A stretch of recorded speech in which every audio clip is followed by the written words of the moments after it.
हरदोई के शाहाबाद कस्बे में बीजेपी प्रत्याशी के समर्थन में जनसभा को संबोधित करने पहुंचे डिप्टी सीएम केशव प्रसाद मौर्य ने समाजवादी पार्टी पर हमला बोलते हुए कहा, समाजवादी पार्टी का चरित्र गुंडागर्दी का है, अपराध का है, माफियाओं का संरक्षण करने का है।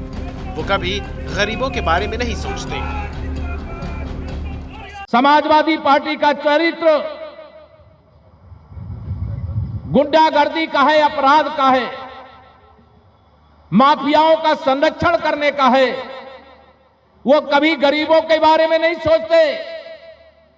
वोट लेते समय वह तो आएंगे बगुला भगत बन करके, लेकिन वोट लेने के बाद अगर उनको सफलता मिल गई तो सत्ता के माध्यम से गरीबों को रौंदने का काम करते हैं, गरीबों का शोषण करने का काम करते हैं, गरीबों का हक खाने का काम करते हैं। हरदोई में केशव प्रसाद मौर्य ने मंच से सपा समेत पूरे विपक्ष पर हमला बोला।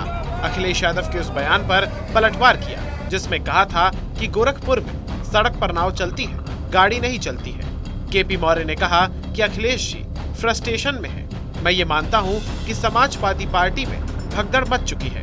उनकी पार्टी से कोई चुनाव ही लड़ना नहीं चाहता। जो लड़ रहे हैं वो पछता रहे हैं। श्री अखिलेश जी फ्रस्ट्रेशन में है और मैं यह मानता हूं कि समाजवादी पार्टी में भगदड़ मच चुकी है। उनकी पार्टी से कोई चुनाव लड़ना नहीं चाहता। जो लड़ रहे हैं वो पछता रहे हैं और उनको मालूम है कि कमल के फूल के साथ जनता खड़ी हो गई है। भाजपा का एक एक कार्यकर्ता तो परिश्रम करता ही है, लेकिन आज जनता इस चुनाव को लड़ रही है और जनता के आशीर्वाद से 2014 से लगातार हम लोग विजय यात्रा पर हैं और 2023 के इस चुनाव को भी हम लोग जीतेंगे।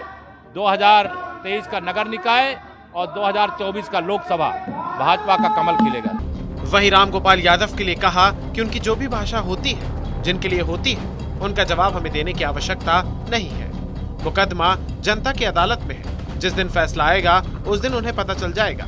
जनता आशीर्वाद देती है, सम्मान करती है, जो वो सोचते हैं वही करती है। कि उनकी जो भी भाषा होती है और जिनके लिए होती है उसका जवाब हमें देने की आवश्यकता नहीं है। मुकदमा जनता की अदालत में है। जिस दिन फैसला आएगा उस दिन उन्हें पता चल जाएगा कि जनता आशीर्वाद देती है, सम्मान करती है, कि जो वह सोचते वह करती है। रविवार को आजम खान ने कहा था कि ये पुलिस जो आज डंडे मारती है, कल सपा की सरकार बनेगी तो ये सैल्यूट मारेगी। इसको लेकर केशव प्रसाद मौर्य ने कहा कि वो तो कह रहे हैं कि जब सपा की सरकार होती तो पुलिस को अपराधियों को सैल्यूट करना पड़ता। भाजपा की सरकार में पुलिस को अपराधियों को पकड़कर जेल में ठूसने का काम करने का अवसर मिला है।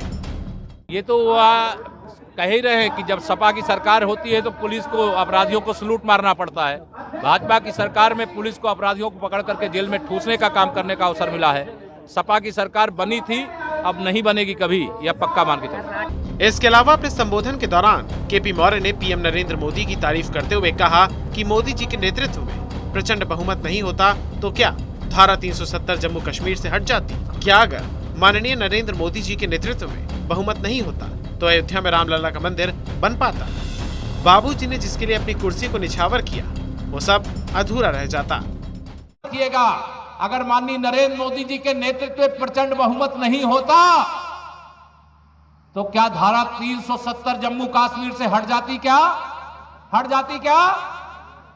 अगर माननीय नरेंद्र मोदी जी के नेतृत्व में बहुमत नहीं होता तो अयोध्या में रामलला का भव्य मंदिर बन पाता? क्या बाबूजी ने जिसके लिए अपनी कुर्सी को न्यौछावर किया था वह स्वप्न अधूरा रह जाता।